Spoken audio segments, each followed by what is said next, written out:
Si je suis chrétien, je dois avoir de l'amour pour d'autres chrétiens. Regardez comment nous vivons aujourd'hui dans les assemblées. Un esprit de division et un esprit partisan. Les chrétiens se méfient les uns les autres.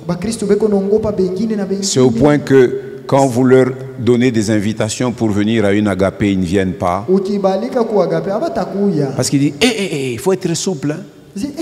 Attention, Bah, poison, attends, nabakanisa inakuwako. Même dans l'église, il y a du poison. Est-ce que ni kanisa ya Yesu ile kuna semezea ou bien ni kanisa gani? Il s'agit de l'église de Jésus-Christ ou d'une autre église, bien-aimé. Quel est le trait caractéristique d'un enfant de Dieu? C'est l'amour. C'est l'amour. Et cet amour, nous devons nous le montrer les uns les autres.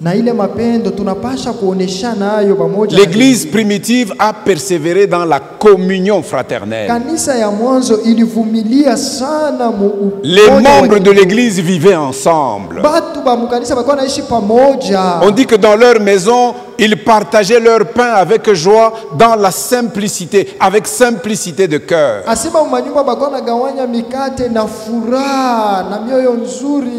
Il y a des gens dans l'assemblée, quand nous disons aujourd'hui ne soyez pas pressés de partir, parce que juste à la fin nous aurons un petit partage. Je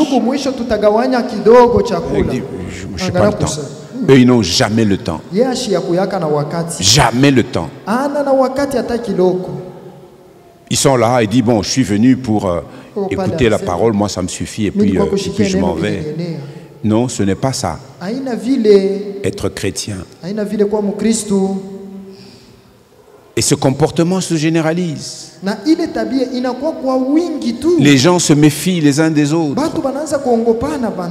S'il a un inconfort et qu'il se déplace de la table où il est assis avec des frères, il sort. Quand il rentre, il ne prendra ni le verre ni la bouteille qu'il a laissée là, en se disant « Je ne suis pas sûr de l'état d'âme des gens qui sont autour de moi. »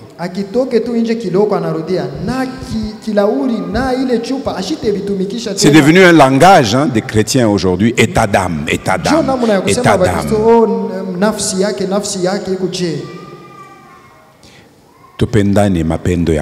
Aimons-nous du véritable amour, bien-aimé. L'amour véritable ne soupçonne pas le mal. Regardez avec moi 1 Corinthiens 13. À partir du verset 4, on nous donne les caractéristiques de l'amour. Cet amour divin que le Saint-Esprit a versé dans notre cœur pour nous donner une espérance vivante.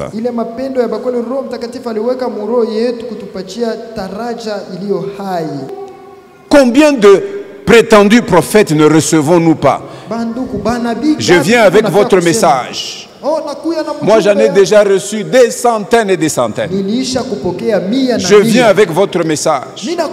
Le Seigneur m'a dit, ces jours-ci, vous aurez des invitations. N'y allez pas.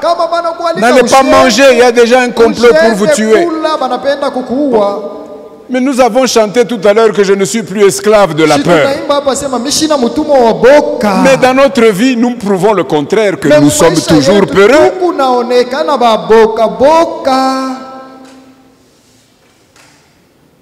Mais au milieu de mes frères, les véritables, et l'esprit me montre mes frères, les véritables. J'ai l'esprit avec moi qui me fait discerner que celui-ci c'est mon frère. Celui-ci c'est mon frère. Je l'aime de l'amour du Seigneur, il m'aime de l'amour du Seigneur. Je ne peux pas soupçonner le mal en lui. De toutes les manières, les jours des vies qui me sont destinés, c'est le Seigneur qui les a fixés. Personne n'enlèvera un jour sur mon quota. Personne. Le jour où je partirai de la terre, c'est le jour que le Seigneur a fixé. Mais pour ce qui est de la communion fraternelle, ils partageaient leur repas dans leur maison avec simplicité de cœur. Mais aujourd'hui, nous soupçonnons le mal partout. Neno litasimama, neno litasimama. Mambo yote yatapita, lakini neno litasimama. Neno litasimama, neno litasimama. Vile twaweza kuishi vema duniani, ila yabidi tuelewe kwamba pale mwanzo kulikuwa neno, naye neno alikuwepo kwa Mungu, naye neno alikuwa Mungu.